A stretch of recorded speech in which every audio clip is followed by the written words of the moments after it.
Hello दोस्तों, नमस्कार। SM किसी चैनल में मैं आप सब लोगों का दिल से बहुत बहुत स्वागत करता हूं। सो दोस्तों, रिसेंटली अगर हम लोग यहाँ पे बात कर ले, पिछले मतलब आप कह सकते हो कि कोविड के टाइम के बाद से अभी मतलब 5 साल, पिछले 5 साल में हम लोगों ने काफ़ी जंगें देख ली। ठीक है। एंड कुछ जंगें तो ऐसी है दोस्तों जो कि अभी भी हम लोग को चलते हुए देखने को मिल रही है। मतलब अगर हम लोग बात कर ले तो रशिया यूक्रेन के साथ शुरुआत होते हुए देखने को मिल रही थी। ठीक है। बड़े लेवल पे जो जंग हम लोग को देखने को मिल रही थी ये वही थी जो कि आज भी चालू है। ठीक है। और ये क्यों चालू है आपको पता है भाई, यूक्रेन को अमेरिका सपोर्ट कर रहा है, इसलिए तो यूक्रेन इतना रशिया के सामने टिक पा रहा है, वरना यूक्रेन का टिकना तो काफ़ी मुश्किल रहता है। एनीवेज, देन मिडल ईस्ट में तो भाई डिस्टर्बेंस चलता ही रहता है। इसराइल की अगर हम लोग बात कर ले, हमास के साथ, पैलेस्टाइन के साथ, गाजा, आप सभी लोगों को यहाँ पे पता ही है। देन अगर हम लोग बात कर ले तो यस, इंडिया पाकिस्तान से रिलेटेड भी तनाव हम सभी लोगों ने देख लिया। ठीक है। बहुत सारी चीज़ें देखने को यहाँ पे मिल गई। बाद में सीज फायर भी हम लोग को देखने को मिल गया।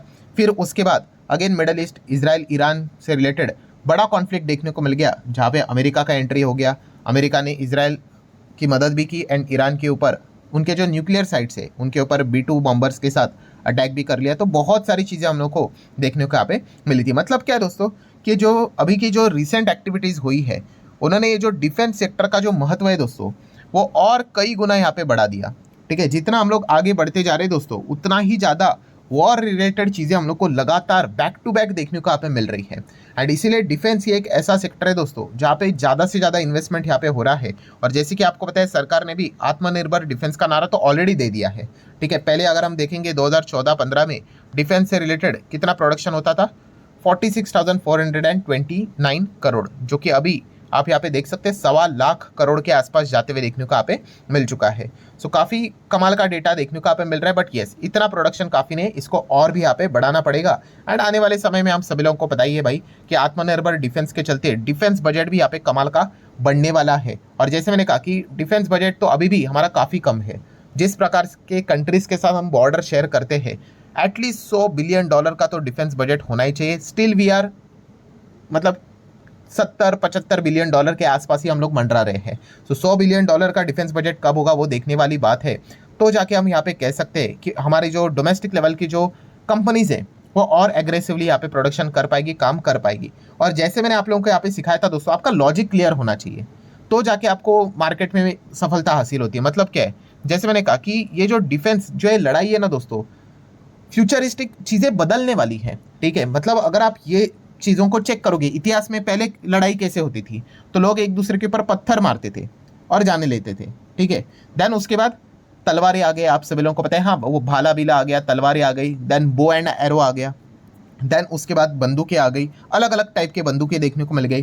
देन अभी के इसमें आप देख सकते हो अलग अलग टाइप के एडवांस बंदूकें देखने को यहाँ पे मिल रही है। ठीक है। फिर उसके बाद तो आप कह सकते हैं स्नाइपर जैसी चीज़ें आ गई, रॉकेट लॉन्चर्स आ गए। फिर उसके बाद तो टैंक्स जैसी चीज़ें देखने को यहाँ पे मिल गई, व्हीकल्स आ गए यहाँ पे। देन शिप्स यहाँ पे आ गई, सबमरीन्स आ गए, बड़े बड़े हम लोग को एयरक्राफ्ट कैरियर आ गए, एयरक्राफ्ट आ गए, हेलीकॉप्टर्स आ गए। मतलब क्या है दोस्तों कि ये जो चीज़ें हैं, जो ये लड़ाई की जो ये रूपरेखा जो हम लोग को देखने को मिल जाती है, वो बदल रही है टाइम टू टाइम। अगर आपको लग रहा है 10 साल के बाद भी यही सिस्टम रहने वाला है, तो ऐसा नहीं भाई, इसमें काफ़ी चीज़ें बदलने वाली है। और इसका बहुत बार जिक्र मैंने हमेशा मेरे वीडियो में आपको बताया है कि अगर आप इस प्रकार से चीज़ों को देख पाओगे तो आप मार्केट में फर्स्ट स्टेज में निवेश कर पाओगे एंड फिर आपको सफलता मिल सकती है। इसका बेस्ट एग्जाम्पल हम लोगों ने देखा था किसमें, यस, ड्रोन से रिलेटेड। ड्रोन भी एक ऐसी चीज़ है जो कि आप सभी लोगों को पता ही है कि अब डिफेंस में भी बड़े लेवल पे इस्तेमाल की जाती है, अटैक के लिए भी इस्तेमाल की जाती है, सर्विलेंस के लिए भी इस्तेमाल की जाती है। सो ये बताने का मकसद क्या है दोस्तों, चीज़ें लगातार बदलती जा रही है। और रिसेंटली अगर हम लोग बात कर ले, जो हम लोग को वॉर से रिलेटेड चीज़ें देखने को यहाँ पे मिल रही थी, Russia Ukraine, India Pakistan, Israel Iran की बात कर ले, तो उसमें दो चीज़ें गजब की पॉपुलर हो गई। ठीक है। उसमें से एक अगर हम लोग बात कर ले, इंडिया पाकिस्तान को लेकर कौन सी चीज़ पॉपुलर हो गई, yes, S-400 air defence missile systems जो थे, जो हम लोगों ने रशिया से खरीदे थे, ये गजब का पॉपुलर हो गया। ठीक है। ग्लोबल लेवल पे अगर हम बात करें तो।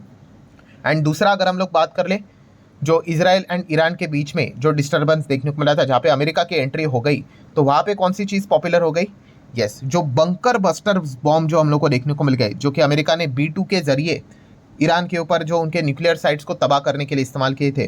तो इन दो पॉइंट्स का दोस्तों चर्चा हम लोग को सबसे ज़्यादा देखने को मिला है। ठीक है। एंड अभी इसके बाद इन चीज़ों से रिलेटेड इंटरनेशनली डिमांड्स हम लोग को काफ़ी ज़्यादा बढ़ती हुई देखने को यहाँ पे मिल चुकी है। उसमें से अगर हम लोग यहाँ पे बात करें, अभी जो लेटेस्ट चीज़ जो चल रही है, बंकर बस्टर, ठीक है। बंकर बस्टर मतलब क्या, जैसे कि आपको पता है ये जमीन है, ठीक है। अब यहाँ पे क्या हो रहा है दोस्तों, आप सभी लोगों को पता ही है कि जमीन के अंदर बंकर्स बनाए जाते हैं और यहाँ पे सब कुछ अभी चीजें सेटअप की जा रही है। ऑफिसेस की बात कर ले, इंपॉर्टेंट चीजों की बात कर ले, ठीक है। तो अगर आपका मिसाइल अभी ऊपर अगर गिरेगा तो ये बंकर के नीचे जो चीजें रहती है वो सेफ रहती है, ठीक है। सो अभी हर किसी को यहाँ पे पता चल गया भाई कि ये बंकर्स कितने इंपॉर्टेंट रोल यहाँ पे प्ले करते हैं और हर कंट्री अभी बंकर से रिलेटेड काम करना स्टार्ट यहाँ पे कर चुके हैं। और जैसे इंपॉर्टेंट न्यूक बीक जैसी जो चीज़ें होती है वो हम लोग को बंकर्स लेवल पे ही देखने को यहाँ पे मिल जाती है, उसी के अंदर छुपाई जाती है। मतलब क्या है दोस्तों, आपका नॉर्मल जो हथियार रहेगा भाई वो बंकर को बर्स्ट नहीं कर पाएगा, उसको आप उड़ा नहीं पाओगे, तो फिर फायदा क्या ऊपर जमीन के ऊपर फेंक कर। तो इसीलिए दोस्तों अभी जो है बंकर बस्टर जो हम लोग को बॉम्ब्स देखने को यहाँ पे मिल रहे हैं, इससे रिलेटेड चर्चा काफ़ी बढ़ रही है। और इसीलिए दोस्तों इंडिया ने डिसाइड किया है कि खुद का बंकर बस्टर बनाएंगे। यस, एंड इसके लिए दोस्तों अग्नि 5 ये जो हम लोगों की ऑलरेडी जो मिसाइल है इसी को यहाँ पे थोड़ा मॉडिफाई करेंगे। इससे रिलेटेड खबर हमारे लोगों के सामने आते हुए देखने को यहाँ पे मिल चुके हैं। अग्नि 5 तो आप सभी लोगों को पता ही है, ठीक है। अलग अलग अग्नि मिसाइल्स देखने को मिल जाते हैं, जितना बड़ा रेंज रहता है उस हिसाब से उसको नाम यहाँ पे दिए जा चुके हैं। तो आप देख सकते हैं India Agni 5 bunker buster missile to carry largest conventional warhead. So इस चीज़ को लेकर दोस्तों आप यहाँ पे देख सकते हो, जो भी चीज़ें होती है आपको पता ही है, DRDO उसमें इन्वॉल्व रहता है और कोई ना कोई कंपनीज रहेगी। तो DRDO is developing a modified, ये देख सकते हो, मॉडिफाइड वर्जन ऑफ अग्नि 5 मिसाइल। ये जो बैलिस्टिक मिसाइल हम लोग को देखने को मिलने वाली है, 7,500 किलोमीटर का बंकर बस्टर वॉरहेड, इतना ज़बरदस्त कैपेबिलिटी हम लोग को देखने को मिलने वाली है। मतलब मिसाइल ही थी, उसमें ही ये बंकर बस्टर की यहाँ पे जो भी अभी जो चीज़ें रहेगी वो उसी को इसमें इंक्लूड यहाँ पे करने वाले। तो कोई हम इन लोगों को यहाँ पे फाइटर प्लेन लेकर जाने की ज़रूरत नहीं है, जैसे कि अमेरिका ने B2 लेकर गए थे, वहाँ से ऊपर से वो गिरा दिए। नहीं, हम यहाँ पे जो मिसाइल है उसी के रेंज को इस्तेमाल करके यहाँ पे बंकर बस्टर यहाँ पे बना रहे हैं। सो ऑब्वियसली इस चीज़ को लेकर कौन से कंपनीज फोकस में यहाँ पे रहेगी जिनको आप चाहो तो स्टडी कर सकते हो, तो सबसे पहले तो आप सभी लोगों को पता है BDL, भारत डायनामिक लिमिटेड, ठीक है। ये कोई ऑफिशियल अनाउंसमेंट नहीं है कि भाई यही कंपनी करेगी, बट एक कॉमन सेंस वाली बात है, अगर देश में 10 मिसाइल्स अगर बनी हुई होंगी तो उसमें से लगभग आप कह सकते हैं 7-8 मिसाइल ये BDL ही मैन्युफैक्चर यहाँ पे करता है, ठीक है। एंड अग्नि 5 की भी अगर हम लोग यहाँ पे बात कर ले दोस्तों, ये भी मिसाइल किसने बनाई है, तो डिजाइनर रहेगा DRDO एंड मैन्युफैक्चरर रहेगा BDL, भारत डायनामिक लिमिटेड। तो इसमें जो भी जो अब यहाँ पे हम लोग को मॉडिफिकेशन होते हुए देखने को मिलेगा वो BDL के थ्रू ही देखने के यहाँ पे काफ़ी ज़्यादा चांसेस यहाँ पे रहने वाले। इवन दो अगर हम लोग आकाश मिसाइल की बात कर ले, ठीक है, ये भी तो हम कह सकते हैं mobile surface to air missile system ही है, ठीक है। तो आकाश भी किसने यहाँ पे किया है, डिजाइनर DRDO, मैन्युफैक्चरर कौन है, BDL।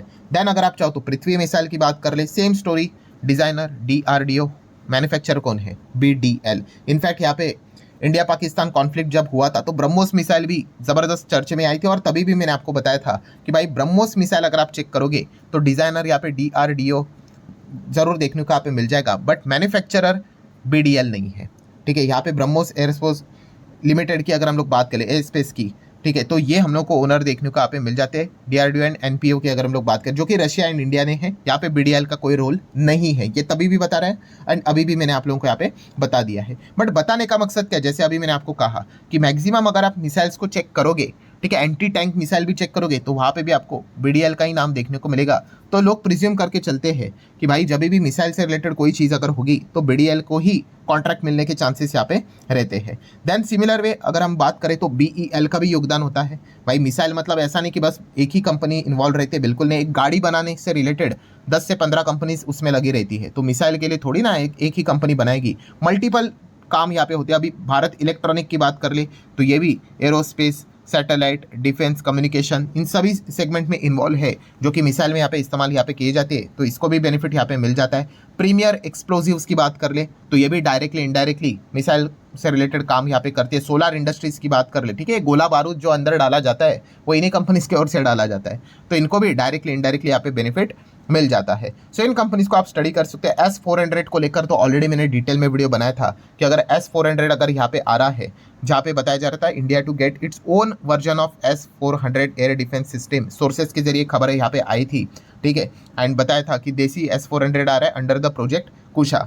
सो कौन सी कंपनी यहाँ पे बताई जा रही थी, BEL। तभी रिपोर्ट के जरिए बताया जा रहा था कि BEL 40,000 करोड़ का ये प्रोजेक्ट है, S-400 यहाँ पे डेवलप करना है, तो BEL इंटरेस्ट दिखा रहा है। मतलब कंक्लूजन क्या है दोस्तों कि डिफेंस सेगमेंट को अगर आप स्टडी यहाँ पे कर रहे हो तो क्या क्या नई एडवांस चीज़ें यहाँ पे चल रही है उसके बारे में आपको पता होना चाहिए, एंड उससे रिलेटेड कौन सी कंपनियां वर्क करती है उसके बारे में आपको पता यहाँ पे होना चाहिए, तो जाके आप कुछ अच्छा परफॉर्मेंस यहाँ पे मार्केट में दिखा पाओगे। वरना क्या हो जाएगा भाई, 100 की चीज़ 1000 की हो जाएगी, फिर आप सोचोगे कि चलो एंटर कर लेते हैं, तो फिर कोई फायदा नहीं, वो ऑलरेडी 10x हो चुकी है।